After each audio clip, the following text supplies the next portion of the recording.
Hello guys, আসসালামু আলাইকুম। আশা করি সকলে ভালো আছেন। তো আজকে আবার আপনাদের মাঝে চলে এসেছি নতুন একটি মিনি ব্লগ নিয়ে।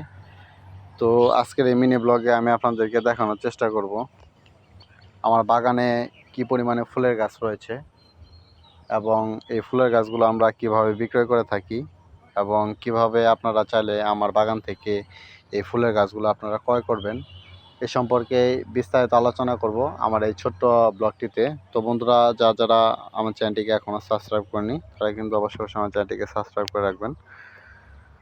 তো আমার চ্যানেলটিকে সাবস্ক্রাইব করে রাখলে কিন্তু আপনারা এরকম কিন্তু ব্লগ ভিডিও সহজে উপভোগ করতে পারবেন এবং আপনারা চাইলে কিন্তু এই ব্লগ ভিডিও দেখার মাধ্যমে কিন্তু উপকৃত হতে পারবেন এবং আমার থেকে কিন্তু এই গাছগুলো কিন্তু ক্রয় করতে পারবেন।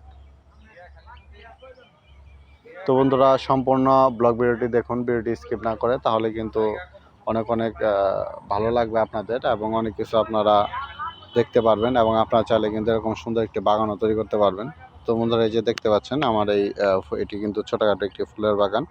তো এখানে কিন্তু সব কিন্তু একটি মানে একই ফুলেরই গাছ দেখতে পাচ্ছেন। তো এই ফুলের গাছগুলো কিন্তু আমি ছোট টবের ভিতরে কিন্তু লাগিয়ে রেখেছি এবং এই টবগুলো কিন্তু আমি বিক্রয় করছি।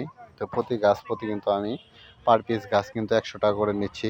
তো আপনাদের যাদের এই ফুলের গাছগুলো লাগবে তারা কিন্তু চাইলে আমার থেকে কিন্তু ফুলের গাছগুলো নিতে পারেন। তো এই ফুল গাছগুলো কিন্তু প্রায় আর 1 মাস পরে কিন্তু ফুল আসবে। আমি যদি আপনাদেরকে দেখানোর চেষ্টা করি, তো কিছু কিছু ফুলের গাছে কিন্তু এই যে এরকম সুন্দর সুন্দর কিন্তু ফুল এসেছে, দেখতেই পাচ্ছেন। এই যে এরকম সুন্দর সুন্দর কিন্তু ফুল এসেছে। তো এই গাছগুলো কিন্তু এই যে এরকম ফুল আসে।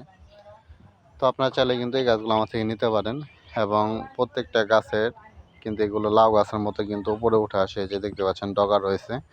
এই জন্য কিন্তু আমি এই খুঁটিগুলো ব্যবহার করেছি, যাতে এই খুঁটি ধরে এই গাছগুলো উপর দিকে উঠতে পারে। তো বন্ধুরা, যারা আমার ব্লগটি দেখছেন তাদেরকে অসংখ্য অসংখ্য ধন্যবাদ। আপনাদের মাঝে আবার দেখা হবে নতুন কোনো ব্লগে। সকলে ভালো থাকবেন। আসসালামু আলাইকুম।